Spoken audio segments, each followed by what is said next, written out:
Happy New Year's, you guys. Happy New Year, Happy New Year, Happy New Year. We are here with a brand new season of All Elite with Keeks. We are in the year of 2024 and we are here now. Y'all got to excuse me. It is cold in the D, the real D, not Detroit. It's cold in Dallas. It's been cold since yesterday. Cowboys Nation, we failed. Um, It didn't work out for us like it was supposed to. Green Bay came with the weather. Sad day in Dallas. It's been crazy since failures left and right. But we gonna keep it rocking. We gonna keep it pushing. Hey Banks, we gonna keep it rocking, keep it pushing. We are in 2024. Changes. It's changes. Y'all saw I've been teasing the changes of the show.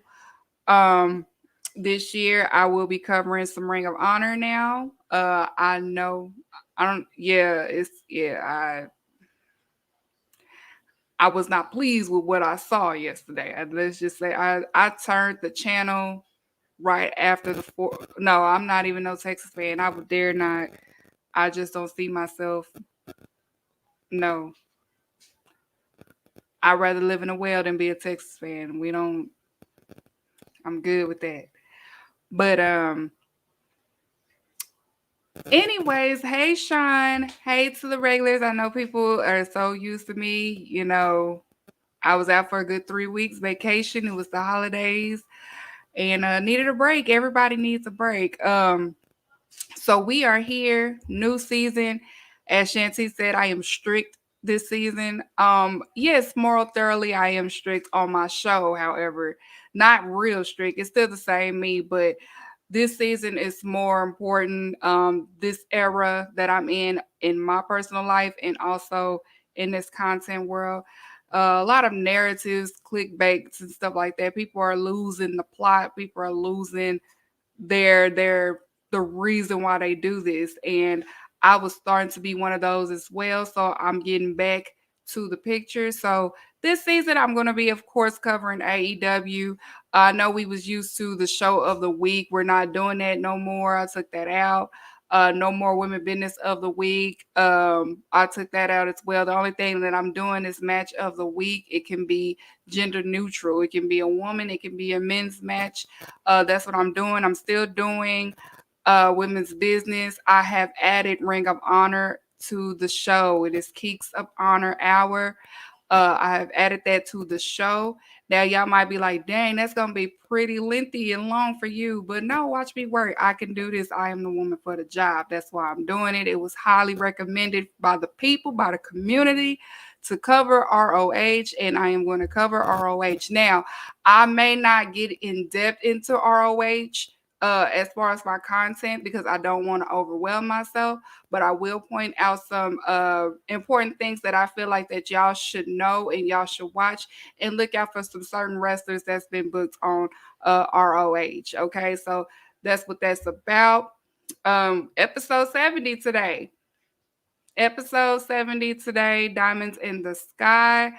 That's the name of the episode for today. We're going to get into it. A lot of wrestling has happened this week. A lot of alternatives had a lot of great pay-per-views and some shows this week. It was the homecoming for AEW at Daly's Place in Florida. Daly's Place was the main spot that AEW started where they had their first event there. That's their home. And I like when they do these homecoming shows. These homecoming shows has been dedicated to the late Brody Lee. So Negative One had a lot to do with the booking because it's somebody that didn't like AEW Dynamite booking, and I had to explain to him it's for the children, it's for Negative One. So uh, you got to keep that in mind, okay? So we're going to get into it because it's a lot. Hey, Mihu, it's a lot to cover. So we're going to get started. I probably got my notes on the other screen, y'all. So if y'all see me looking this way, I'm looking at my notes because you got to write a lot of this stuff down, especially if you covering content and wrestling content. You don't want to just I can't just go off the dome when it comes to AEW. I got to write things down.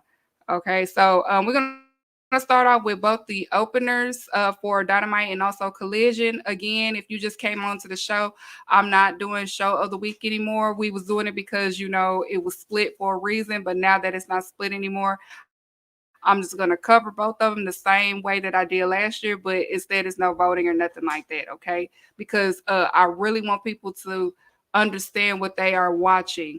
Um, WrestleNomics did it was around December. WrestleNomics did the whole chart of, you could tell by who is educated by the fan base, and it was very telling that wrestling fans are not there. So sometimes you got to kind of break it down. So this is what this show is going to be about this year, especially with AEW, because not a lot of people can understand in-ring storytelling really well. Like they have to get the promos and the segments and the videos and the this and this and this, but they sometimes will miss things with the in-ring storytelling because some people are so used to a certain type of wrestling style, and they will miss the in-ring storytelling. So that's what this show is about, and I'm going to help y'all help you. Okay. So, with the openers, let's put up the graphic. It was Hangman Page versus Claudio Castagnoli. I say his last name wrong all the time, y'all. It's my accent. Um, and then also for Collision, it was Adam Copeland. He did an open challenge, and it ended up being Lee Moriarty, but I call him Evil Frank Ocean. Okay, so he will remain Evil Frank Ocean on this show. Okay. So you had that for the openers for Collision.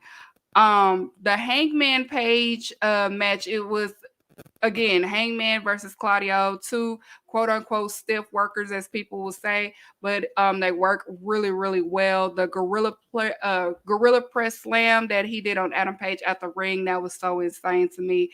It was physical on both ends. Adam Page takes the win, of course. Right opener for Daly's Place. Um, Adam Page, he's Daily Place own, and Claudio, I want to say this is Claudio's probably first time at Daly's Place. Correct me if I'm wrong. Um, but it was a great opener for Dynamite's Homecoming, and then you got Collision. Adam Copeland. I was about to say Adam Page. So these two Adams.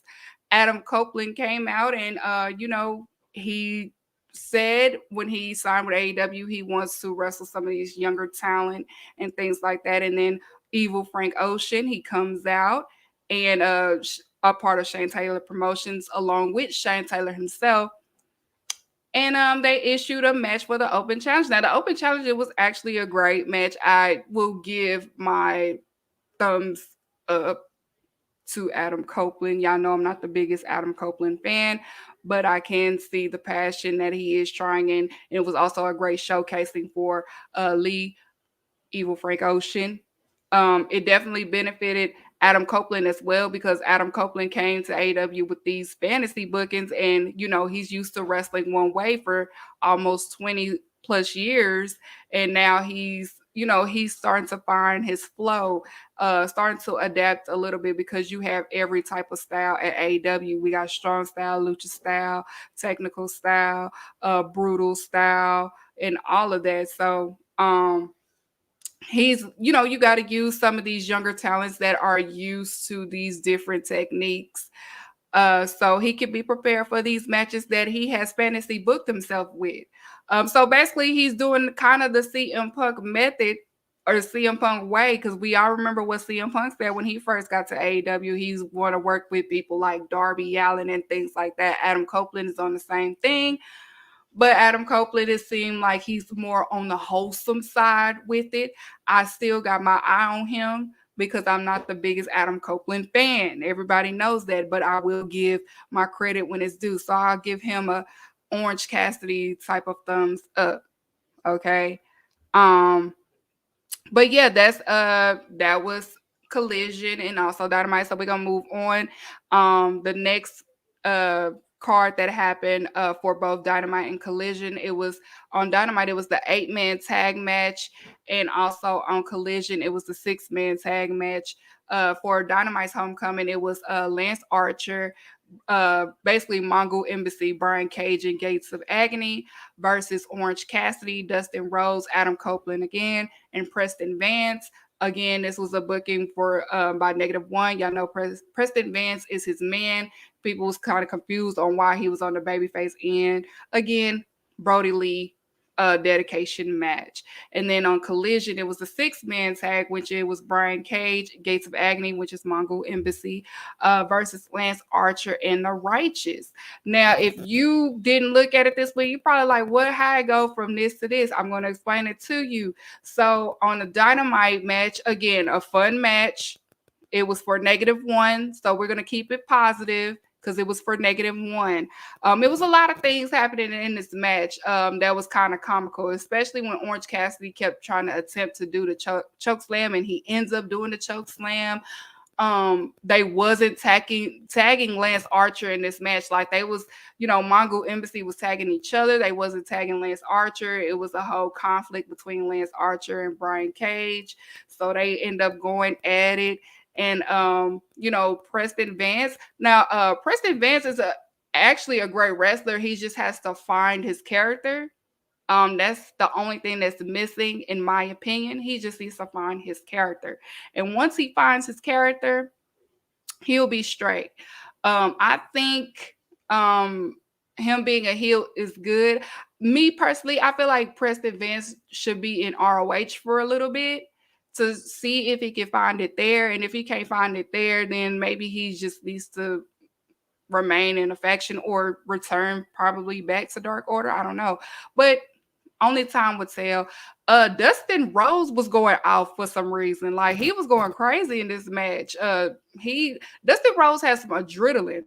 Like when it gets real, he definitely picks up the adrenaline out of nowhere. And of course, Adam Copeland, he did a great job. It was a fun match for him. You could tell that Adam Copeland is having fun. You could tell that he's enjoying this, despite what people are saying online that he's being misused. People expect instant gratification, instant reaction, instant, like straight to the top. And like he said, he's just here to work with the younger talent. So Preston Vance ended up getting the pin, and of course they ended up winning. Again, -1. So hey, you can't be negative about it, okay? And also on Collision. So with the conflict between Lance Archer and Brian Cage, that's what leads to this match that happened on Saturday. And I actually really enjoy Lance Archer being along with the Righteous. They look right together as a trios. I really, really enjoyed them a lot. And I want to say the Gates of Agony, you could tell that they improved a lot since they came back from Japan. When they did the Japan, when they was booked out there overseas, you could tell that Khan, definitely on Khan's end, as far as in-ring psychology, he has gotten a lot better since he came back from overseas. So Japan sometimes is a good thing for a lot of athletes when they're trying to build themselves as a technical wrestler or trying to find themselves character-wise. They find themselves. And Brian Cage was just on his lucha, underground lucha bag in this match as well. And you know who was really, really going off on this match? Dutch. Dutch was going crazy in this match. Dutch was just doing things. That's why I like the Righteous. Y'all need to stop sleeping on the Righteous. I really, really enjoy them. I like their character. I like when people are starting to get to the snaps. Somebody said on Twitter talking about they became a Righteous fan because I kept pressing the issue. I'm going to keep pressing the issue. I'm going to keep pressing it. It's working. It's working. Okay. I like the Righteous. Snap your fingers. Okay, so Khan did a very unique pedigree.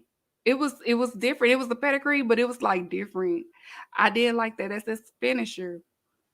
So shout out to the pedigree. And also Jake the Snake attacking Jose the assistant, and also Prince Nana.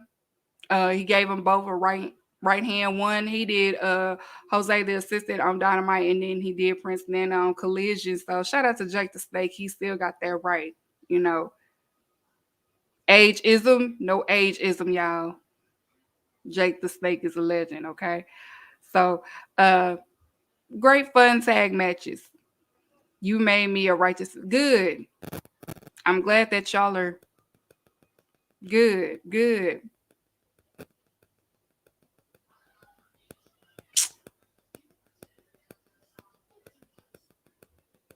That's not real ball. That's not real ball. Okay, so next up after that on Dynamite and also on Collision on Dynamite we had Samoa Joe. He did his promo. He came out and he was just letting it be known that he's here for whoever want to step to him. He's not hiding. He's not ducking. And also shout out to the change of the belt. It looks nice. It's back. We back. AEW Championship back is back to meaning something. It's back to meaning passion. That black looks good. Samoa Joe looks good with that gold around him. You know, he came out and then Swerve came out and interrupted his celebration. Swerve is issuing it saying that he letting it be known as well that he's coming for that belt. So enjoy it while you can. And then on top of that, you had Adam Page. Adam Page stepped out and he's letting Swerve know you're not going to get that belt because I'm going to get that belt. I'm going to stop you from getting it and then I'm going to whoop Samoa Joe. And we have to remember Adam Page is mad at Samoa Joe because, again, Samoa Joe kind of made the deal with the devil, being Adam Cole. Uh, Possibly. That's just my theory. He made a deal with the devil, and we know that Adam Page was attacked by the Undisputed. So Adam Page is coming for everybody. He's coming for Samoa Joe. He's gonna come for Adam Cole eventually. Roger Strong, all of them, and especially Swerve. Swerve is his arch nemesis. So that's like a rivalry, an AEW rivalry is Swerve and Adam Page. You can flip flop it, don't matter. Like they're trying to make them like the Stone Cold Rock type rivalry at AEW. And then of course Hook comes out. I love how they did the like foreshadowing, like the spotlight of Hook's name, and then you see the spotlight. He's up on the roof like he's Batman. I like that touch a lot because Hook he's a small dude. He's like our Gohan. Like he don't say much, but he's about that drama. So he was stooding up to Samoa Joe, and we know that Wednesday that they have a match against each other for the AEW Championship, which I feel like will be good. I'm praying for Taz because I know Taz is going to be standing up the entire match. Poor Taz. I feel bad for Taz because I know Taz is going to be nervous, but he's also proud of his boy. So we had that, and then also on Collisions in after the 6-man tag match on Collision, we ended up Prince Nana ended up giving a promo letting it be known to the Bullet Club Gold that he is issuing a challenge for the 6-man ROH championships. Hey Savage, championships. And then of course Jay White responded, um he's accepting a challenge, and it's going to happen on Wednesday for the ROH World 6-Man Tag Team Championship. Bullet Club Gold versus Mongol Embassy. That should be a great 6-man tag because, again, the ass boys, they have improved in ring, and then you can't go wrong with Jay White. And then Mongol Embassy, like I had said previously, the Gates of Agony, they improved overseas in Japan. And then Brian Cage, he hasn't undelivered since he's been in Mongol Embassy. So it should be a great trios tag match for the ROH 6-man championship. So you had that. So moving on, also on Dynamite, it was Sammy Guevara versus Ricky Starks. And then on Collision, it was Dustin Rhodes versus Willie Mack. Two matches that I can honestly say people was not looking forward to at all. Unfortunately for Ricky Starks and also Sammy Guevara, they are under my ex-GOAT um it's the elephant in the room because of him. And so it's affecting that, that rivalry, what they have going on between uh the Lil Sex guys and Ricky Starks and Big Bill. But you had this two match, and once again, I said it on Twitter, Sammy Guevara, he's reckless with his stunts. Like it's not clean, and it's like he doesn't care for his opponent. He doesn't, he doesn't do the dance. He leads and just because it was plenty of time. Ricky, like I said, Ricky had to rush himself to take certain bumps that Sammy was doing. Like he doesn't look after his opponent when he wrestles. He wrestles so reckless and so careless. And I'm not really a fan of his wrestling as of late. He just can't work with his opponent like he should. Yeah, it's like he's running 1,000 miles. And then Ricky Starks, I've always felt like he has the potential to be great, but he kind of reserves himself with certain things. Like he wrestles so reserves, and I could kind of figure it's probably because of the neck injury. Like the neck injury, I feel like it causes him to reserve from actual what he has the potential of doing. Not saying I want him to be a high flyer or something like that. I just want him to add a little bit more to his move sets because it doesn't draw me like it should. It did the first time, but I think right after that neck injury, it kind of, he kind of wrestles reserve. But then again, you're wrestling against Sammy, so I get it. Like it's just like this guy is not a great, he's not looking after me, and I'm trying. So it was just I won't say it wasn't a bad match, but it was an okay match to me. And it wasn't Ricky Stark's fault. It was more Sammy Guevara's fault on my end because again, he wrestles really, really reckless. Um, and then of course the outside interference with Jericho and also Big Bill, it didn't make it no better because again, Jericho has that elephant in the room. He has that stain now since the whole controversy that happened. So it's gonna rub this whatever this is especially this tag titles is rubbing it the wrong way. Okay, so we gonna move on to Collision, and then of course again, like I said, nobody kind of cared for this match, but it ended up delivering. Dustin Rhodes and Willie Mack. It really, when it picked up, it picked up. At first, it was very slow, but it picked up. And once again, like I said, Dustin Rhodes be finding his adrenaline like in the middle of the match, and he just started going out for his age. And I really thought Bro was retiring. Honestly, I thought this was his last. I thought 2023 was his last year. Ain't that's what he said? I thought that's what he said. But he's still wrestling. Like I said, it was a great match between Dustin Rhodes and Willie Mack. I do enjoy Willie Mack. He does a really, really impressive moonsault for his size. And Dustin Rhodes, like I said, for his age, he was really technical and physical in this match. It's like he was wrestling with a chip on his shoulder, like he has something to prove. Like he's wrestling with emotions, Dustin Rhodes. If you haven't, like I noticed it. I noticed it on Wednesday. Like he's wrestling with a chip on his shoulder or something, like something bothering him, and he's just taking it out on people or something. I don't know. But you had that, so we're gonna move right on along. Adam Cole, he came out with the Undisputed, and Adam Cole issued another uh letting it be known that they all gonna get the gold. And this promo is why I feel like maybe Samoa Joe did kind of make a deal with the devil, made a deal with him. Um, because he's saying that he's gonna win against Adam Cole. No, Warlow is gonna beat Samoa Joe, and then Adam Cole is gonna beat Warlow. So that's why it makes me feel like they had a little deal going on. Like I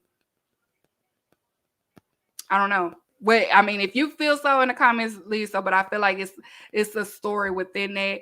But he's just saying that we're gonna undisputed. We're gonna get all the gold. We are here. Warlow is gonna be the next champion. I'm gonna be the next champion. Roderick Strong is gonna be the next international champion. The Kingdom is your ROH tag champions. Um, And then right along with that, that's when you had Roderick Strong versus Bounty Keith, Brian Keith, and then on Collision you had Hangman Page versus JD Drake. Okay, so Roderick Strong versus Brian Keith. Again, this is another Brian Keith showcasing in AEW, and I feel like he will be signed um not not too long. Like he will be signed in a little bit, like they're going to sign him eventually. I feel like he's gonna get that sign because he's been on AEW for a good 2 months. I want to say 2 months now. They've been showcasing him, so we ready to see the graphic or we ready to get the news. But it was great. It was just showing Roderick Strong, getting Roderick Strong prepared for um Orange Cassidy for the international championship, because you know he's coming for Orange Cassidy, and he's just showing off, like making an example out of Brian Keith of what he's going to do to Orange Cassidy. So you had that. It wasn't a very long match. So it was just one of those showcasing match, getting the person build up for the next opponent. And it was great that they trust Bounty Keith into that. So on Collision, now it was some people that was laughing that Hangman Page was going against JD Drake. But if y'all ain't never seen JD Drake wrestle, JD Drake is a great wrestler. Like for his size, he is quick. He is fast. He is very, like, he has speed for his size. JD Drake is a great wrestler. Like he was so quick against Adam Page. Like he got down. Like you know how some people, you know, when they get down, they get up. Because Eddie Kingston is quick too. He's one of those too. Like they are brawlers, but JD Drake is more like a technical brawler. He's not like very sloppy. He's not sloppy at all. And Hangman Page and JD Drake, they have history with each other because they came from the same indie promotion way back in the Gap. So, but they never faced each other before when they was at that indie promotion. Like they trained together from my understanding, and they are from the same indie promotion. So it was a little call back there, and they finally had the opportunity to wrestle against each other. But it was a great match. Again, Hangman Page, he did the moonsault shooting star on JD Drake. That was beautiful. That was phenomenal. You cannot go wrong with Adam Page. Like I love when Adam Page is booked. Keep showing Adam Page, especially for the ladies. Shout out to the ladies. You know what I'm saying? We just want to see more of the cowboy. We just the highest women demo at AEW is Adam Page for lots of reasons. You know, shout out to the ladies, the AEW girlies, the AEW girlies.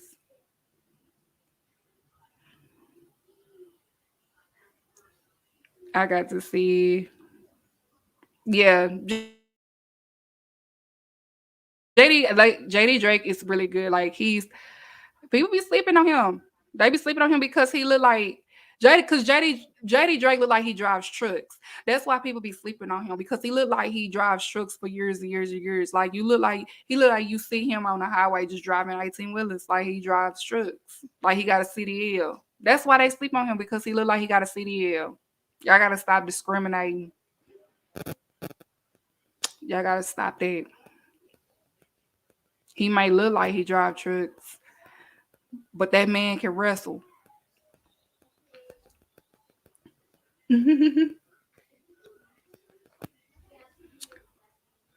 All right, and then we're gonna get let me make sure.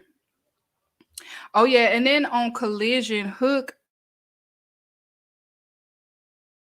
he came out to face the indie talent, you know, getting ready. And it was funny to me because they had Hook coming out. You know, y'all remember when The Rock used to enter the building and he'll have his whole suitcase on it with that Versace silk and just walking in with his shades on, just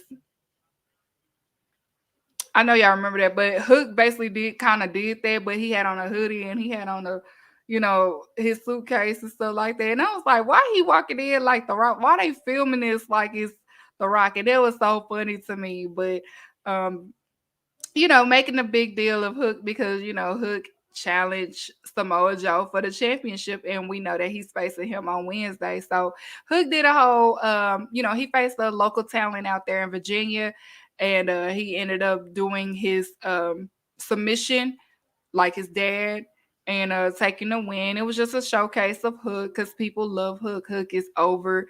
Hook is a draw, and he is like everybody's son. He's like an AEW baby, So we are protective over Hook. The whole gender and Hook thing. The gender thing is tonight or whatever. People are saying that he's gonna beat Seth Rollins and stuff like that because Tony Khan was talking shit. So send Hook. You can't go wrong with Hook.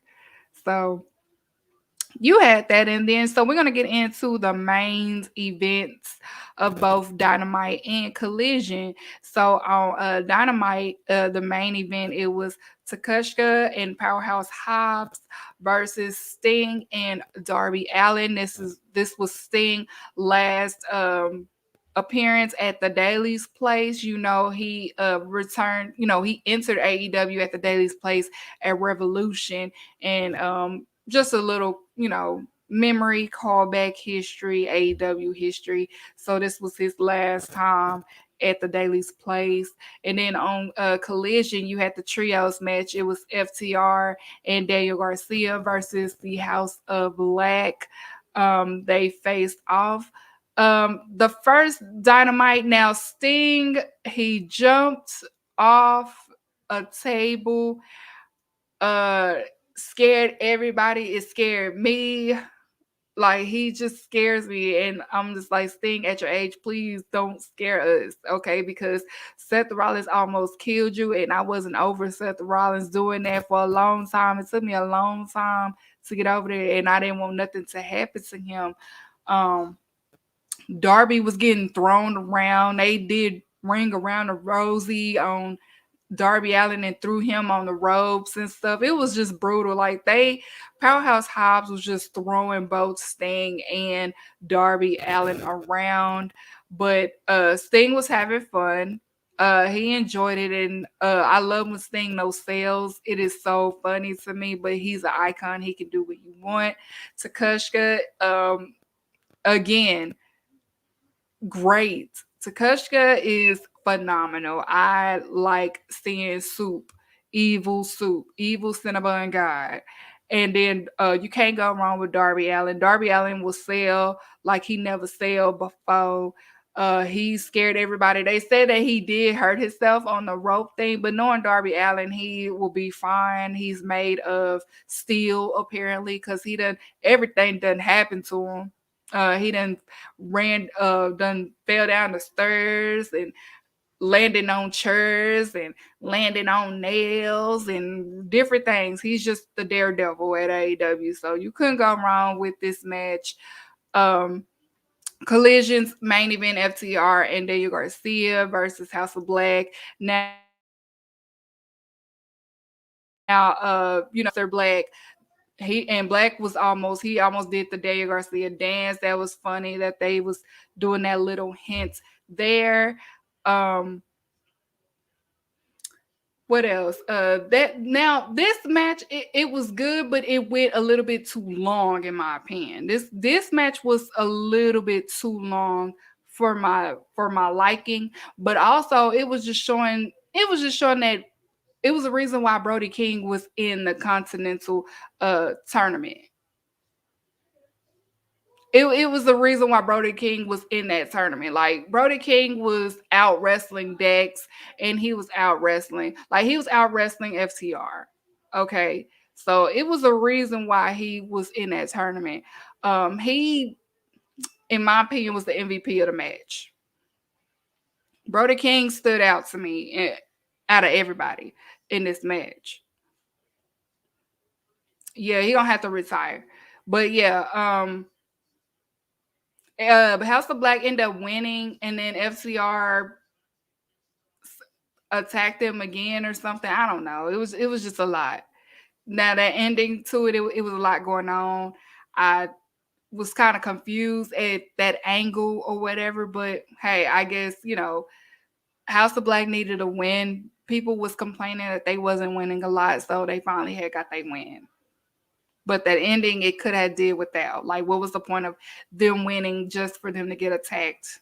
They could have did without that. Um, but the bigger thing that happened, especially after the Dynamite, is and I forgot to give our producer a picture of them, but Young Bucks ended up returning. They came out after the match. Um, Young Bucks always cause controversy. Young Bucks, I love the Bucks. You cannot make me hate the Bucks.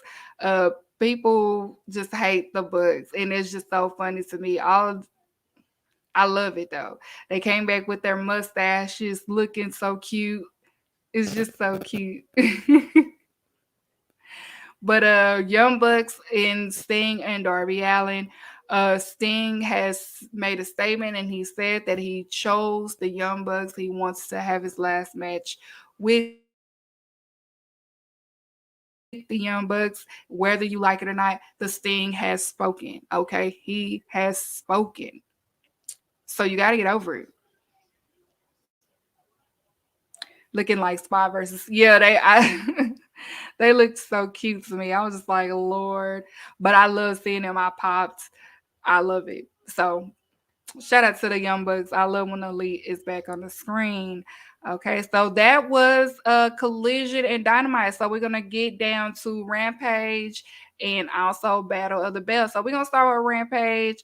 I won't take too long on Rampage. Y'all know women business is women business. So I will talk about Queen Aminata and Sheeta on women's business. So, but for Rampage, it was Eddie Kingston versus Wheeler Yuta. I want to say on this match, Wheeler Yuta was doing a lot of Claudio's tactics against Eddie Kingston. But Eddie Kingston comes out on top of this in this match, and Wheeler Yuta ends up losing. But I feel like for Wheeler Yuta,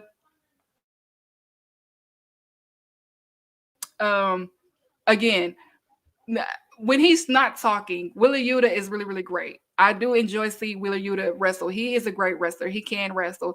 He's just very dorky when he gets on the mic. It's just it's Yuta. And I'm not saying that to shade him or anything like that, because again, he's a phenomenal wrestler. It's just Yuta. But he was doing a lot of Claudio's tactics, mind games against Eddie Kingston. So he is learning from the BCC. Well, he has learned from the BCC. Okay. And then next up, it was Swerve Strickland versus Matt Seidel, Seidel, whatever. Um, Again, another Swerve Strickland showcasing. Matt is a veteran, um, one of the best high flyers in wrestling. Uh, I'll say top 10 on my list.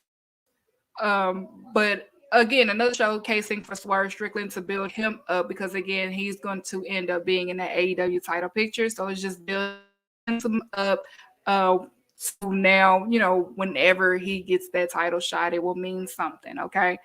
And then the main event, of course, it has something to do with -1, so you cannot be upset. Again, it's for -1. Dark Order versus Cool Hack, well, the ex-Jazz members, Daddy Magic Kulak and Jake Hager. Fun match. It was a fun match. I won't criticize it too much because again, it was for -1 booking. It was for Brody Lee, and of course, Dark Order took the win. It was fun. It was just a fun main event. And of course, -1 came out and they all celebrated in memory of the late Brody Lee. So that was your Rampage. So let's get into Battle of the Belts. Let's pull up the Battle of the Belts. First off, it was Ricky Starks and Big Bill versus Chris Jericho and Sammy Guevara, and it was the AEW World Tag Team Championship. It was a street fight. The street fight, of course, was outside. Jericho has been kind of smart to avoid the booze because, again, Jericho, he couldn't keep his mouth closed and controversy has happened. It was sad to see, but things happen, and his controversy, karma has no time limit.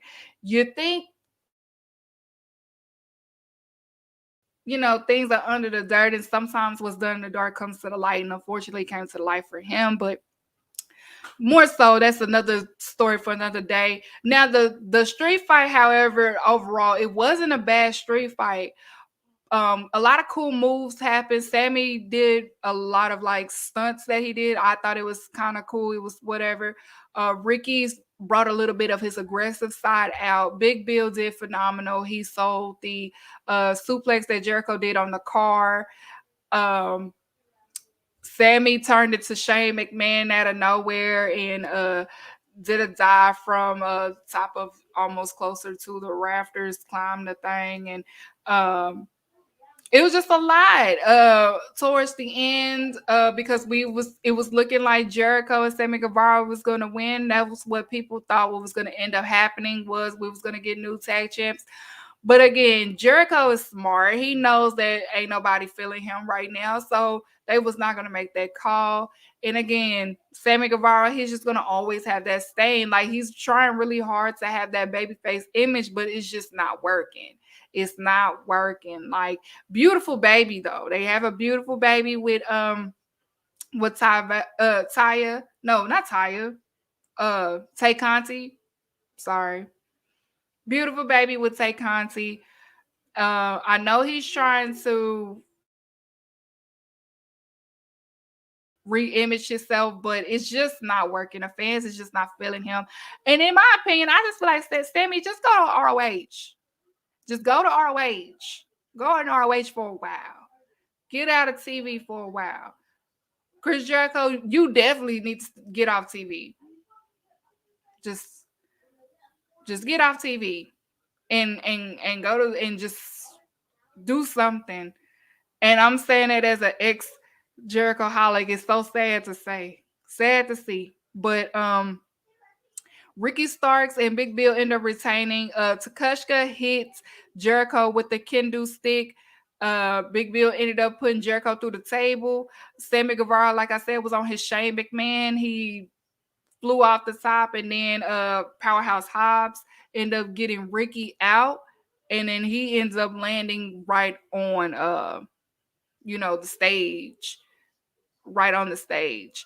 Team Taz, little reference. So we'll see what the reason was. We saw they posted the promo as to why they did that. Powerhouse Hobbs issued a promo as to why he did what he did. So we'll see where this leads to. Because again, it's a stain in the AEW tag titles right now, and it has everything to do with Jericho, and it has slightly to do with Sammy Guevara. Okay, so something got to shake for them, because it's unfortunate for Ricky Starks and also Big Bill, because the character that they have, it actually works the whole kind of like a Shawn Michaels and Big Diesel a little bit. That does work, but because again it's Chris Jericho stain, it's not gonna hit, and it's just so unfortunate for Ricky. He just never picked. It just never works, no matter where. I don't want to say maybe it's him, he's the bad luck or something, but I don't know. I don't know. Mm-hmm. So you had that, and next up on Battle of the Belts, you had for the International Championship, it was Orange Cassidy versus Preston Vance.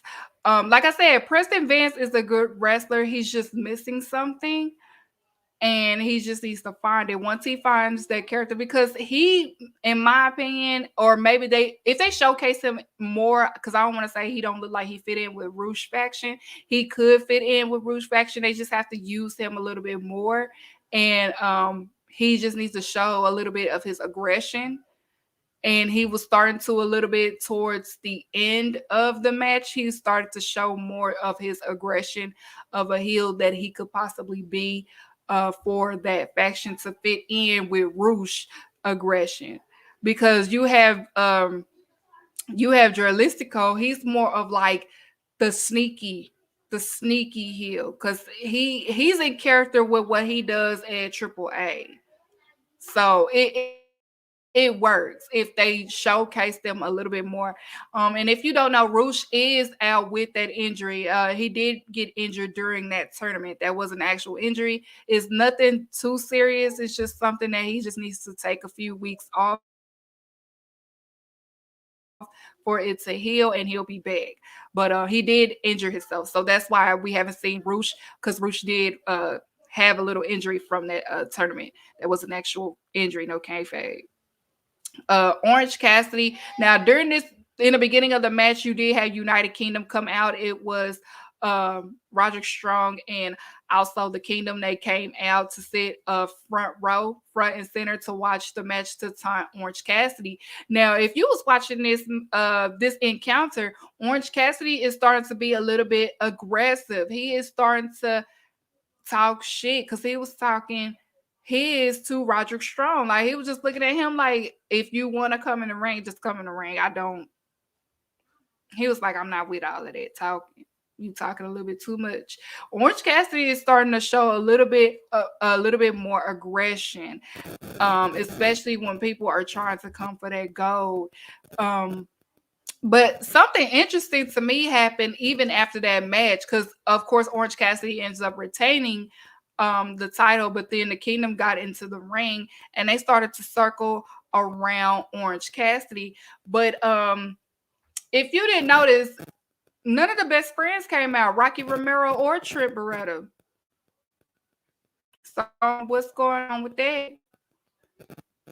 What's going? Hey, Lyric, what's going on with that? I have no idea, but I did notice that they always come. They always come to him, but they didn't come this time. Trent Beretta and also Rocky Romero. So keep that in mind. Maybe they will use that. Maybe they will use that. No, I have not talked about Jack Perry. I'm saving the best for last. I'm saving that for last. You didn't miss anything yet. Um, But yeah, so that was the Battle of the Belts. And now let's move on to, again, new segment, Keeks of Honor. This is my Ring of Honor recap. It was a lot that happened. Like I said, I won't go in thorough with Ring of Honor on this show, but I will highlight what I feel like what y'all need to know, especially those if you don't have a subscription to Ring of Honor. It's only $9.99. It's not high at all. Y'all have Netflix, y'all have Hulu, y'all have HBO Max. I don't want to hear that. No, I'm not trying to spend $10. It's just $10 to look at Ring of Honor, especially if you are, like you say, you are for women's wrestling. Ring of Honor has done an amazing job showcasing women on Ring of Honor. Okay, so Ring of Honor episode 46. Zach Knight returned in action. He faced John Cruz. John Cruz is a veteran. He's been wrestling for probably almost 30 years, I want to say, almost 25 years. Indie local, people know him in the independents and also Ring of Honor. So Zach Knight ends up taking a win for that. Tony Nese was also in action. He's one of the mid card heel in ROH. He went against Marcus Cross. And then for the Ring of Honor World Television Championship, it was Kyle Fletcher versus Angelico. Kyle Fletcher, you cannot go wrong with Kyle Fletcher. I want to see him in the tournament this year. Kyle Fletcher is definitely the future, and he showcased that in Ring of Honor. I possibly see them having Kyle Fletcher be one of those the people at Ring of Honor that is built on as well, along with Athena being the face for Ring of Honor. Also, it was a segment for Dalton Castle. Dalton Castle wants to wrestle against Johnny TV, but Johnny TV is like, he's not TV ready, so I'm not going to fight him. So that's a story on Ring of Honor, Dalton Castle, and also Johnny TV. That's a story at Ring of Honor if you haven't been watching. That's why Dalton Castle been deep down and lazy because Johnny TV has been antagonizing him, took his spirit, took his soul, and he wants to fight him. But Johnny is just like, I don't want to fight him. He's not TV ready. The irony, because that's his name, Johnny TV. Then after that, you had, of course, the Righteous was in action. They faced the Dawsons. They defeated the Dawsons, and then after that, Shane Taylor gave a great promo because for the main event, which it was end up being Shane Taylor Promotions against the Infantry, which will be later on. And then after that, you had the Iron Savages versus the Boys. That was a great fun tag match. I do enjoy the Boys. They are very fun. They're very charismatic. And then the Iron Savages, they're very strong. They're technical, but they also have charisma. Very 90-ish. I feel like their characters are kind of making fun of the 90s sweaty and big type of wrestlers that Vince used to be hard for. Then you have Cole Carter versus Serpentico. Cole Carter was out there, and Maria, and also Griff Garrison interference helped Cole Carter with that win. If you are not in Texas Indies, it's a funny story between Cole Carter and me because he usually wrestles out here in Texas, and it's me and like a few other us. We called him Daddy, but we'll be like, "Go, Carl." It's a long story, but it's not like that. But it's funny. It's funny. Like, you have to be there to understand. But it's so funny. We just yeah, go Cole Daddy. Okay, whatever. Y'all not gonna. But anyways, then also it was, now I'm gonna do ROH Women Business on here because it's part of ROH, because Women Business is AEW, but I'm gonna do some ROH Women Business on ROH segment. Okay, so we had Taya Valkyrie versus shoot, it was I cannot think of her name. So it was one of the twins. I cannot think of her name right now. It's not coming to me because I didn't write it down in my notes. My bad. But Taya Valkyrie ended up getting a win. She is letting it be known that she's coming for the ROH Women's, the TV television championship, the TV championship. That's what I say. Women's World Television Championship. Taya Valkyrie is coming for that. She's letting it be known because she's saying she's TV ready because her husband is Johnny TV, so it makes sense. And I do like the character in ROH, the assholes, fabulous husband and wife. It works in ROH. You had the Four Corner Survival Lady match, the women's match. It was Lady Frost, Diamante, Trisha Dora, and Queen Aminata. And I'd highly recommend to watch this match at ROH. I definitely recommend you watch that match. So it was that Four Corner match. And then also after that, again, Queen Aminata ended up winning that match at ROH. She could be possibly for the ROH Women's World Television Championship as well. Who knows? And we also heard that she is signed to AEW, so congrats to her. Showcase her more because she is phenomenal. She is great. Okay. Also, Josh Woods was in action at ROH. Josh Woods was kind of out for a brief injury, but he is now back in ROH. He had defeated LeBron Conzone. It was Robin Renegade. I'm sorry. That's her name. It finally came to me, y'all. It was Taya Valkyrie versus Robin Renegade. It came to me. It came to me. Then Billy Starks letting it be known that she is also in the hunt for the ROH Women's TV Championship. Then we had Layla Hirsch and Rachel Erwing. They was in action. They faced against Emily J and Brittany Jade. Layla Hirsch is really, really good. I love seeing her. As short as she is, that woman can go. But then after that match, Abandon came out. And Abandon stirred down Layla Hirsch. So we'll see what's up with that. Yeah, so Abandon was in ROH. We'll see where that takes off in the next episode. After that, it was the men's Four Corner Survival match. It was Jack Cartwheel, Slim J, Blake Christian and Gravity. Fun match. I highly recommend this match too. It was a great match between the four of those guys. It was a lot of stunts, a lot of high flying. Jack Cartwheel, I want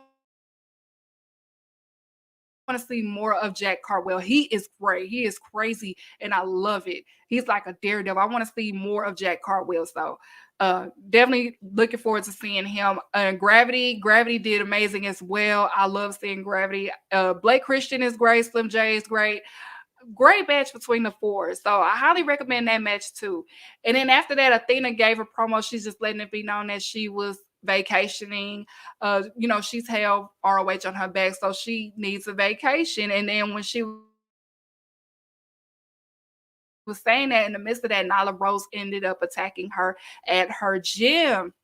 So we are seeing an Athena and Nyla Rose rivalry, and I like it. I like it so far. So Nyla Rose can be booked and busy and showcased because again, we live in a society that's very transphobic and not allowing transgender entertainers in any, whether they wrestling, singers perform at certain states in certain cities. Okay, so that plays a huge factor as to why we don't see Nyla Rose often, because they are booked at these states and they got to make their money.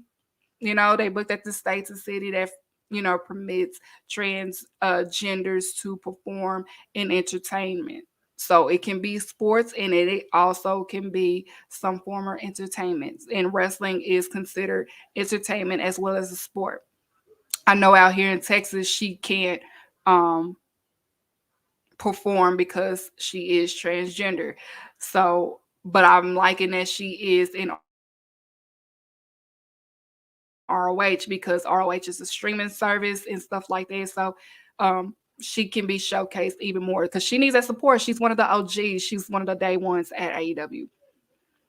And then after that, you had Christopher Daniels versus Lee Johnson. Lee Johnson, like I had said on Twitter, he's definitely improved. He has the potential to be a very, very, very great wrestler. He is improving. Christopher Daniels is a great veteran, ROH vet, ROH legend, and also in TNA and stuff like that. So great song and dance. They end up shaking hands. Of course, it's Ring of Honor. You honor your opponent. And then after that, we had the main event of ROH. It was Cheyenne Taylor Promotions versus the Infantry. It was a 2 out of 3 falls. Fall 1 fell into Cheyenne Taylor. Fall 2 was Sean Dean of the Infantry. And then fall 3, Lee Evil Frank Ocean ends up taking the win for Cheyenne Taylor's promotion. A main event for both tag teams, Infantry, Sean Dean. Sean Dean is very smooth. He's a smooth wrestler. When I was watching that match, it was a really great match. I highly recommend y'all to watch that main event, especially all you, we support Black wrestling. Support Shane Taylor Promotions in the Infantry match at Ring of Honor for episode 46. It was really, really good. I did enjoy it. I do want to see more Sean Dean. I love seeing Sean Dean wrestling. He's a smooth wrestler. Like, he's very smooth. Like, he's quick with it. Very quick. So now we can get on to women business. Play the clip. This is what for you need to business. do. You need to stay out of women business.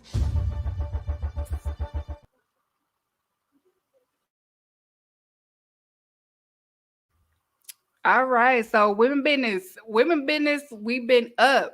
I've been loving what I've been seeing for the past few weeks for women business. Okay, so we're gonna get into Dynamite, Collision, Rampage, Battle of the Belts, the matches first, and then I will talk about the segments last because there's some stories going on in women business that I feel like people are missing, or I just want to help them understand what's going on. Okay, so on Dynamite you had the 8 women tag match. It was uh, Thunder Rosa, Chris Statlander, Willow Nightingale, and Anna Jay, of course, with -1. That's the -1 booking. It was versus Julia Hart, Sky Blue, Saraya, and Ruby Soho. The men was going crazy. The men was excited for this match. I was trying to tell them to calm down on Twitter, but they was barking and they was woofing and stuff like that. It was a great fun tag match. Thunder Rosa being back in daily plays, it was definitely a warm welcome for her. Statlander, she of course she had one of the greatest daily plays comebacks. Y'all remember when she came back? She was inside the pinball machine and she broke through and attacked Penelope Ford. So that was, good callback for her. Willow Nightingale and Anna Jay. Anna Jay, she's a daily plays day one as well. When especially when she was with Dark Order. And they did the eight suplex, the four women suplex, and Julia Hart almost suplexed the wrong person. It's okay, it be like that because she probably was just like, okay, who? This looked like my, because it was some blondes up in there. It was some, some people kind of looked alike a little bit, so she was kind of confused, but it's okay. And then the right person got the pin, which was Anna Jay in memory of Brody Lee. So it was a great fun match between the girls. Shout out to the AEW girlies. We had 8 women, in the ring. So shout out to that. Um, Moving on, we had on Collision, it was Red Velvet versus Deonna Purrazzo. Deonna is now all elite. Great showcasing for her. Red Velvet was amazing in this match. Deonna was amazing in this match. Deonna was doing her a lot of submissions. I've always had respect for Deonna Purrazzo because she beat Fabi Apache clean at AAA for the championship, the Reina de Reyes championship at AAA. It was 3 years back. No, I want to say 3 or 2. It was either 3 or 2 years back. But she beat Fabi clean. It was a great match between the two. So I've always had respect for Deonna. I knew that she could wrestle. I feel like WWE just didn't see it in her at the time, but she proved that she is worthy. She proved that y'all were wrong about me. She found herself, especially when she was in Impact. Impact did do a great job with her. She was able to find who she is as a wrestler and improved tremendously, especially when she was doing her she was doing her little excursion too. She was doing her tour when she was the champion at Impact. Um, Red Velvet coming back from her injury. She has been amazing. I want to see more Red Velvet on my TV, on my television. She's wrestling comfortable. Like she's happy.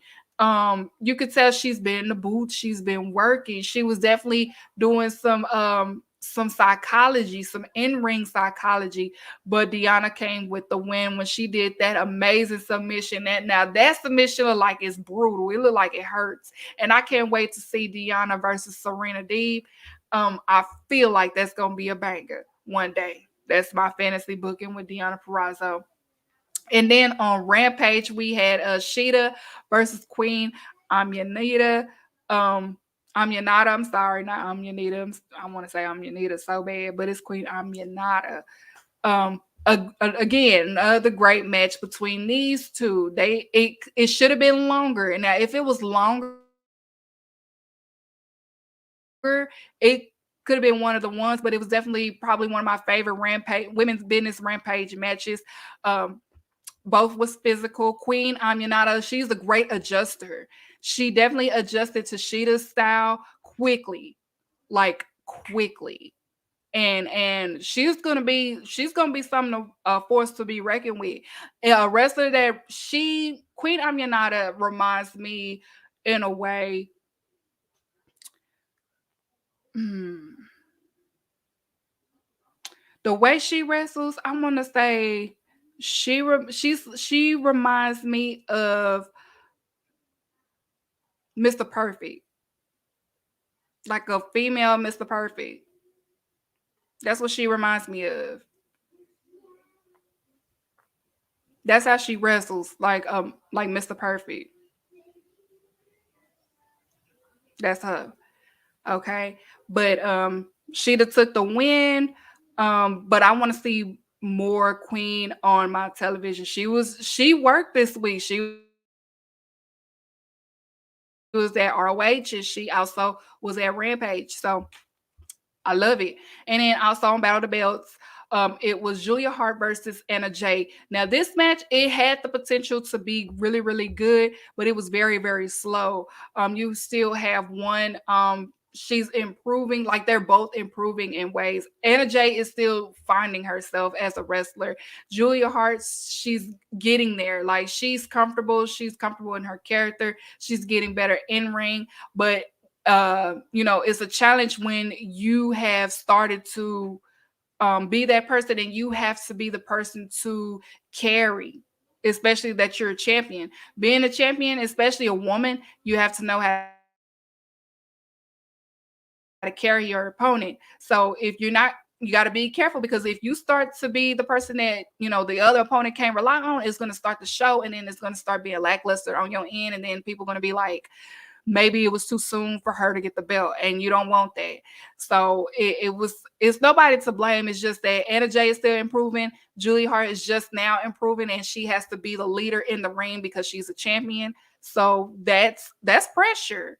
It's different when you have somebody that knows what they are doing and they can work with you, prior to somebody that is still trying to prove themselves, while you also still, trying to work on you. So that can be difficult. So that kind of show. And then being that it was a little bit overshadowed with, which I will talk about later. So it was kind of difficult. It wasn't a bad match, but it was very, very slow. But we still believe you. We're gonna keep it positive. Like I said earlier, I'm not doing no women business of the week because I want to keep it positive. I want to just be for women's wrestling, especially at AEW, because they need all of our support. I take people criticism well. When they issue me ideas or they'll inbox me, hey, can you do this and this and this? I'm down for it. So it was asked of me nicely. Um, because I guess people care about my opinion or care what I say, but it was just asking me to no, don't do it because you just and I'm like, all right, I'll see, I'll do this. Um, so that's what it is. It's no women business of the week. No more of that, y'all. Unfortunately, no more. Okay. So moving on to the segments of AEW Women's Division. Pull up the other picture for me so we can get into these stories. Now, it's some stories going on in AEW women business. Okay, it's some stories coming. The top one, you have Tony Storm and Mariah May. Um, that is a story brewing with each other. We know they're gonna eventually face off. It's all in the timing. It's all in the timing, okay? And then on Rampage, the next picture, Soraya is sabotaging the relationship between Ruby Soho and Cool Hag. And they using Harley Cameron. Harley Cameron is the new addition to the Outcast, and I feel like she makes the perfect addition to the Outcast because she's loud, she's obnoxious, she's pretty, she's blonde, and she fits in. So she is helping Soraya try to sabotage that relationship so she can have Ruby Soho back focused on the Outcast. So you have that story brewing, and then on the last one you have a story brewing between Chris Statlander and Malcolm Stokely. He is trying to get um Chris Statlander to be heelish. Like he's trying to bring out her aggressive side, her, because she said, she's more than a woman. What could be more than a woman? Maybe you could be a monster. You know what I'm saying? Like he's trying to bring that out. So he's being very flirtatious. He's being very, generous. He's being very gentleman. He's trying to use all the tricks of the trade to win over Chris Statlander. He's being very manipulative. He's being like he's acting like a man. That's what he's doing, because that's what men try to do. They try to give you flowers and chocolate and candy and sweet talk you, smooth talk you, to get you on their side, just to how men are. That's basically what he doing. He being a man. He trying to be trifling. That's what he's doing. It looks like it's winning Chris over a little bit though, because she keeps smiling, she keeps blushing. She's kind of falling for it.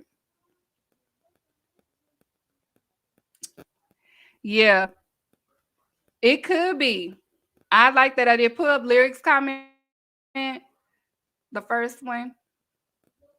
No, not yeah, that one. It could be because she is coming back to AEW from Stardom.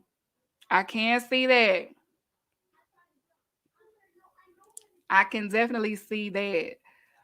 So that is women's business. So let's pull up Samoa Joe again for me. Um we're going to talk about the Samoa Joe era. Won't take too long on this, but um Samoa Joe is, like I said previously, he is our new champion. And this episode is called Diamonds in the Sky for a reason. We know that diamonds are perfection due to its nature because of the process on how a diamond is formed. You know, you need a lot of pressures in the environment and the temperature that it is made to form a diamond. And that's where Samoa Joe comes in, because Samoa Joe, he can't be made. Now we know diamonds can be made from laboratories too. They are now creating diamonds, but you know Samoa Joe is one of those wrestlers that he cannot be created. He cannot you cannot make him from a lab. He's built from nature since day one, from ROH, TNA, WWE, NXT, and AEW. Wherever Samoa Joe is at, his aura, his presence, anything that he has accomplished or he has done, he has left a mark one way or another, big or small. It is Samoa Joe, and that's why Samoa Joe can be compared to the jewelry of a diamond, especially a natural diamond, because he is built from pressure. He can handle pressure, any type of pressure. Samoa Joe can handle. He has had extreme types of pressure. He was one of the wrestlers. He wasn't supposed to be back wrestling. He had a terrible neck injury, and he's back wrestling like nothing has never happened to him.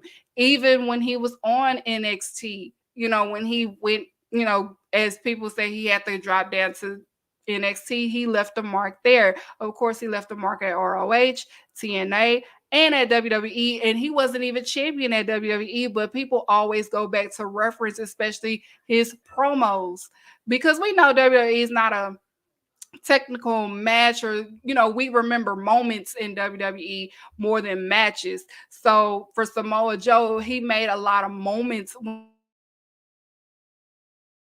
he was at WWE, especially people like to reference when he went against Brock Lesnar. That's he left some pressure. He'll leave pressure everywhere he go. He is pressure. So he's coming up here, and he said it in the press conference. He is for whoever. He's not saying like, I'm not facing this person, this person. He's coming in. He is stepping in like, if you have the audacity to want to wrestle me, you can wrestle me, but I'm going to show you why why you shouldn't even step in the ring with me in the first place. But I'm going to fight you, and I'm going to make an example out of you so everybody can see. That's his aura. That's what you get out of Samoa Joe. So we in the Samoa Joe era, in this year of the dragon. The year of the dragon and Samoa Joe. And I have said so many times, especially in AEW, whoever the champion is what the theme will be for AEW. If it's a bullshitter person as a champion, that's what you're going to get for the rest of the year. We have Samoa Joe as champion, and so far, what has happened since he's been champion, the women's division has picked up. Women business has picked up like it never has before. Okay. We lost Kenny, but we've gained Jack Perry, which I will get into later. Of course, Swerve is, he has picked up. Adam Page has picked up. Like, people are starting to pick up the continental, the aura. You can just feel that things are about to be for the greater good for AEW, because Samoa Joe is the champion. Samoa Joe is the face of the champion. And it's one of those arguments that people say, do the wrestler make the champion, or do the champion makes the wrestler? And in this case, the wrestler is going to make the champion, because we are getting out of that MJF verse. We're getting out of that rub that we had, now that Samoa Joe is the champion. So we entering a new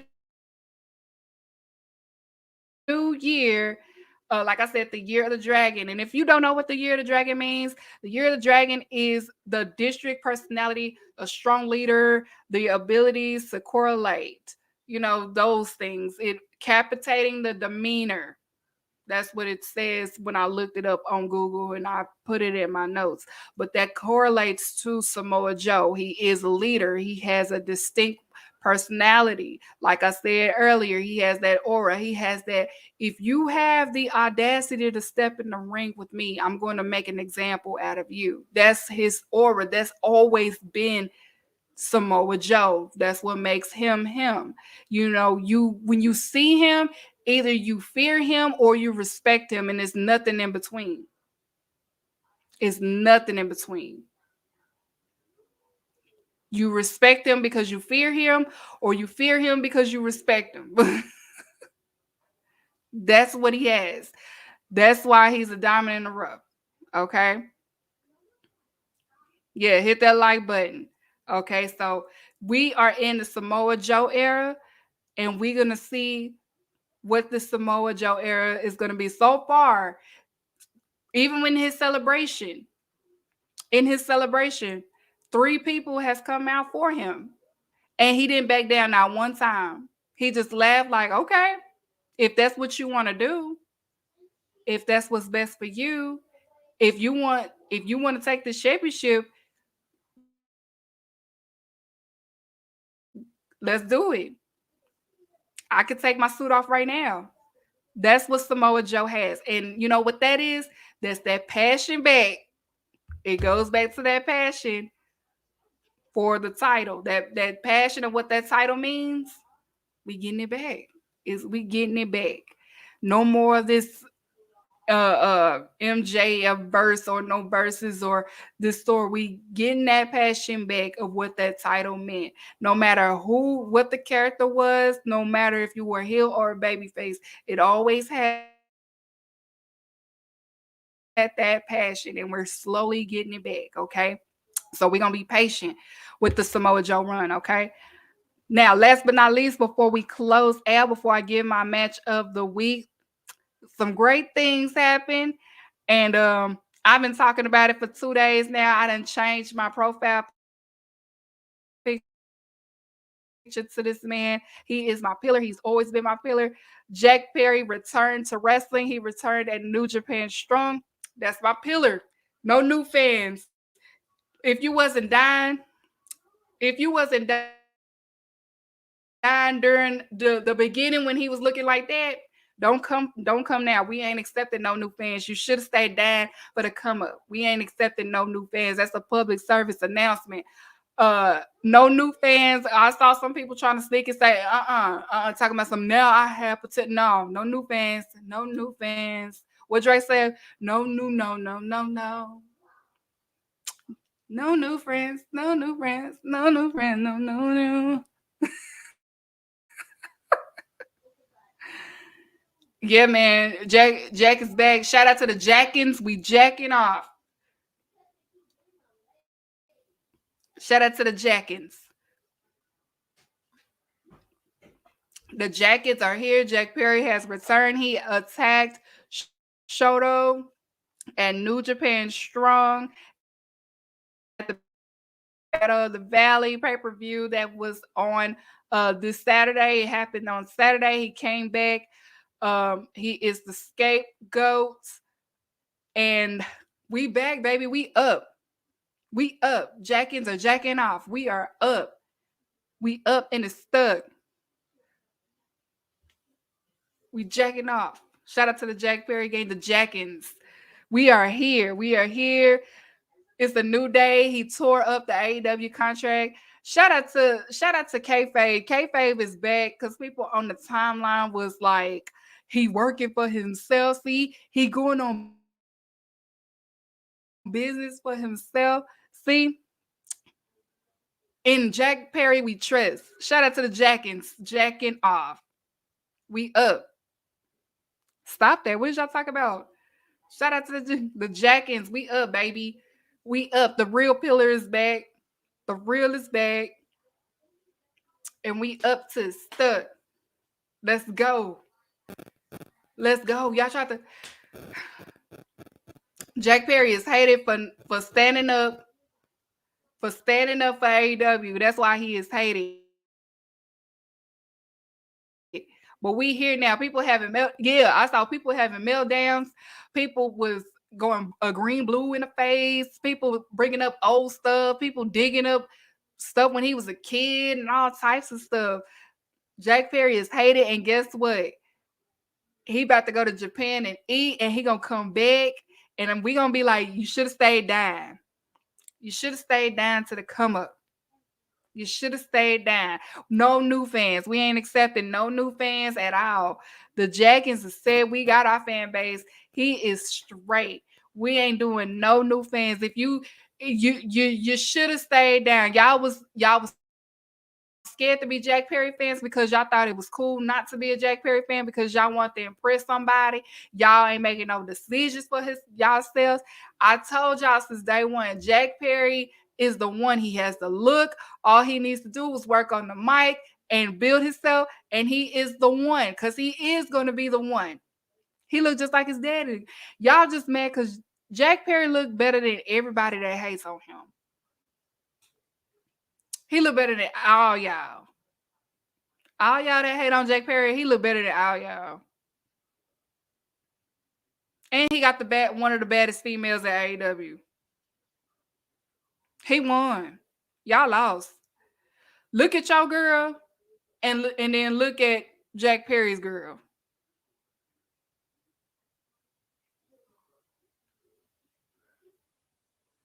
Look at your girl at home and then look at Jack Perry's girl. Just take a brief moment. Just look to the right or to the left. Look to the right or to the left. And then go on your phone and Google Anna J. Google Anna J. Now look at Anna J and then look to the right or look to the left at your girl. Mm-hmm. Now go get a mirror. Now look at Jack Perry currently and then look at yourself in the mirror. Yeah.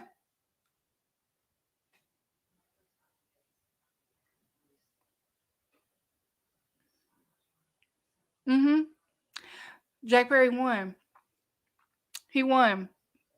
He looks better than all his haters. Everybody that hates on Jack Perry looks better than you. Look at his daddy. He looked just like his daddy. The daddy was fine. Jack Perry is fine.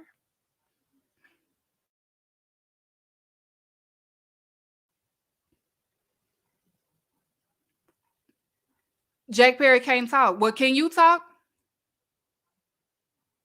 Cause some of y'all don't talk. Some of y'all just be staring at people.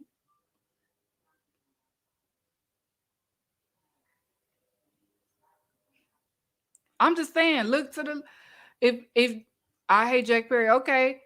Look to the left or to the right at who you got at home, and then look at Anna J.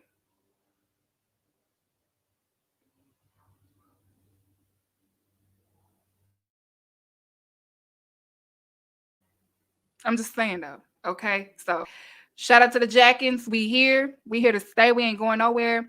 We don't care what no punk fans say. If all punk fans wear big clothes, we don't care what them they be still wearing N1 basketball shorts. So we don't care what they think. They still wear N1 basketball. They still wear basketball shorts under their pants. Y'all remember how dudes used to wear like shorts, and then they pants over it like they was about to go hoop after the after school or something. That's CM Punk fans. That's what they look like. That's what they do. So shout out to the Jack Perry fans, Jackins. We are here. We ain't going nowhere. We jacking off. We are. Hey yo, that was crazy. Hey, yo, that was crazy.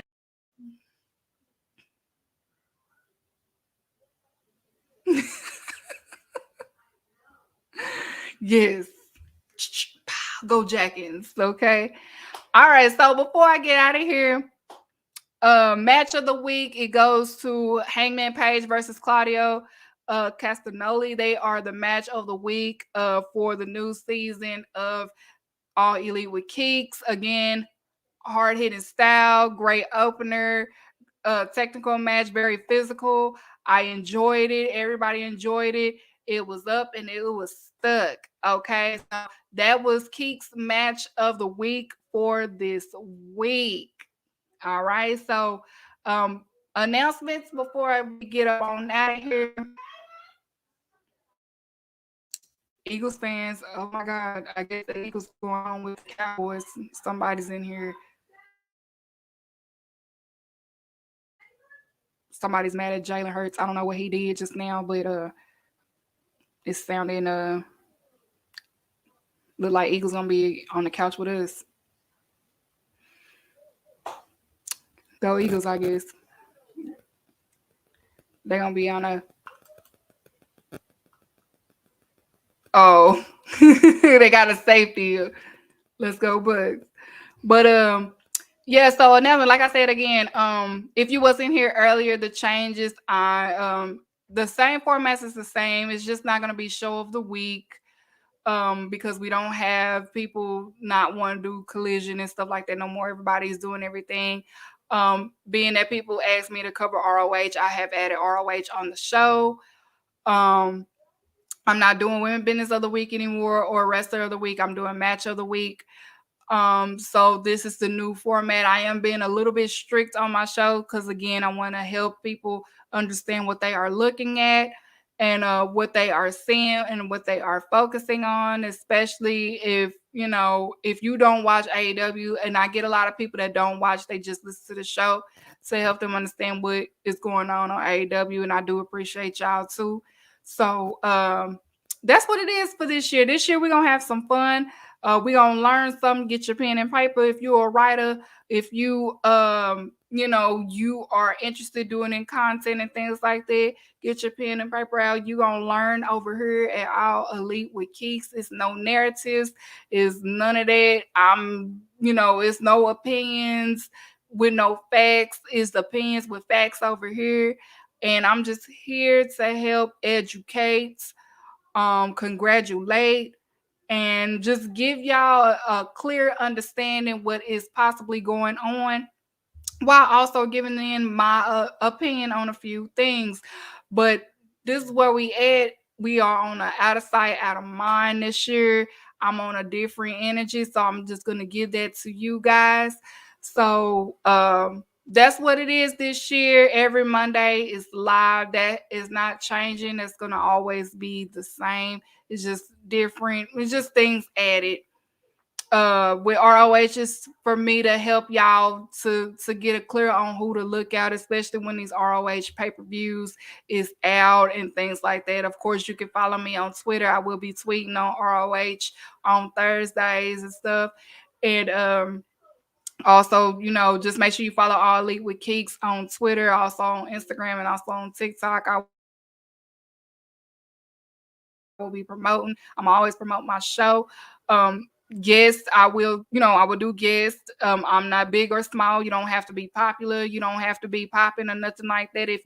Even if you up and coming, even if you thinking about doing wrestling content creating, and you want, hey, I want to do your show to get some practice in, come on forward. I'm all for it. Just DM me. If you're not a weirdo, you will hear from me. And if you are a weirdo, I will let you know. Fuck no. I have done it so many times. I don't mind telling people no, because I will tell you no. No, I'm not feeling you. No, I don't like you. No, I don't like what you be saying. No, I don't like what you stand for. I'm honest with it. So with this is a factual 20. I don't know what she is going crazy right now. That she is going berserk. Eagles is pissing her off. It's so funny. But yes, factual statements out 2024. So that's what this show is about. Of course, I'ma still be me now. I'ma still have my jokes. I'ma still say my sayings. But when I get down to the nitty gritty, it's straight nitty gritty. Ain't no bullshit, okay? So we ain't on that. I'm on something totally different, okay? Especially AEW. It's a lot of wrestling. It's a lot of coverage. Not a lot of people like to cover AEW because you have to understand the in-ring psychology. You have to understand what's going on. And not a lot of people can really understand that. They, and you got a woman that can do it, okay? A lot of AEW girlies can do it. So support a lot of us. You got Charlie and them over there at Wrestle Purists. You have Lyric. You have me. You also have Mika over there at Body Slam. The AEW girlies is we doing our thing in content creation. Especially breaking down these wrestling, hardcore wrestling fan base. So support us, support me. Thank y'all for always supporting me. Y'all know it was this day was a difficult day for me, but I am strong. You cannot stop me. You cannot break me. I'm probably the strongest person I know. So this episode was special for me. You're going to get more of me. It's going to get better. Yeah, I hope you guys conquer your goals and your dreams in 2024. I hope you guys enjoy what you like in wrestling. And I hope you guys have a good night. Hit my new getaway music. First of all, there's no such thing as white-collar crime. And there's definitely no such thing as black-on-black crime. Crime is crime. Let me explain something to you. I don't care if you have a white collar or a tank top. If you rob me, I'm gonna whoop your ass.